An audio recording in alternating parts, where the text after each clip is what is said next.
என் அன்பு செல்லமே, என்னுடைய தங்க குழந்தையே, உன்னை பார்க்கும் பொழுது எனக்கு மிகவும் கவலையாகவும் ஆத்திரமாகவும் வருகிறது.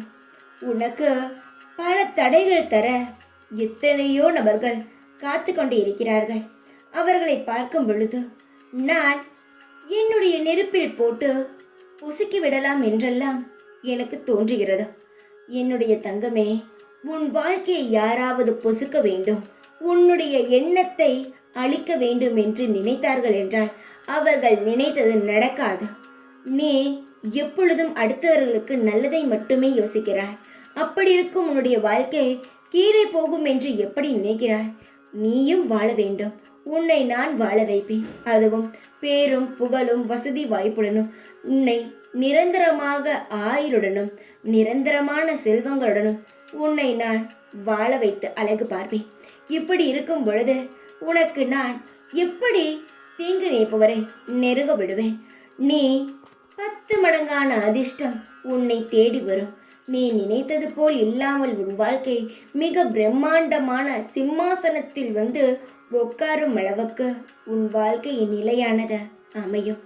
இப்பொழுது வெறும் சாப்பிடுவது தூங்குவது இப்படியே உன் வாழ்க்கை நகர்ந்து கொண்டே இருக்கிறது. உன்னுடைய முயற்சியை போடுகிறாய், ஆனால் அதற்கான வருமானம் உன்னிடம் வருவது கிடையாது. ஆனால் இனி எப்படி தெரியுமா? நீ முயற்சி செய்ய செய்ய உன்னுடைய வருமானங்களானது மேலும் மேலும் அதிகரித்து உன் வாழ்க்கையின் நிலையை அப்படியே தலை கீழாக மாறி உன்னுடைய வசதிகள் மேலும் மேலும் வளர்ந்து உன்னுடைய உறவுகளுக்கு நேராக நீ கம்பீரமாக வாழப்போகிறாய். இனி தலை குனிய வேண்டாம்.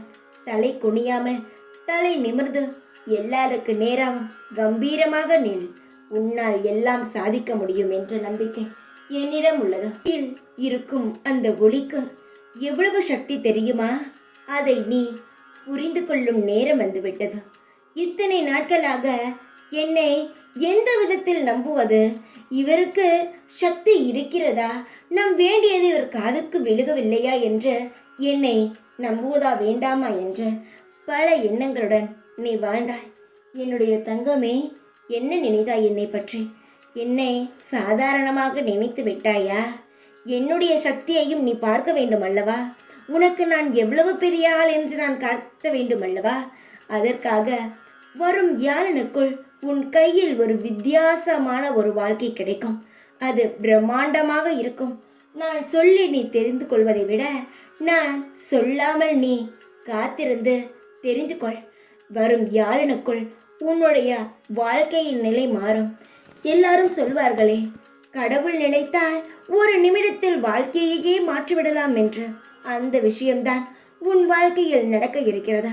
ஒரு நிமிஷத்தில் உன் வாழ்க்கையின் தரத்தையும் உன்னுடைய கவலையையும் நான் எப்படியெல்லாம் மாற்றுகிறேன் என்று நீயே பார்ப்பாய். என்னுடைய தங்கமே, கவலை என்பது நிரந்தரமல்ல. ஆனால் ஏதோ ஒரு ரூபத்தில் சிறு சிறு விஷயங்களாக வரும் போகும். அதுபோலத்தான் எல்லார் வாழ்க்கையிலும் இருக்கும். ஆனால் அந்த கவலையை நினைத்து வாழக்கூடாது. ஆனால் சந்தோஷம் வருவதை எப்பொழுதும் மறக்கக்கூடாது. சந்தோஷத்தை மட்டும் நினைத்து நிம்மதியாக வாழ உனக்கான ஒரு புது உதயம் காத்து கொண்டே இருக்கிறதா?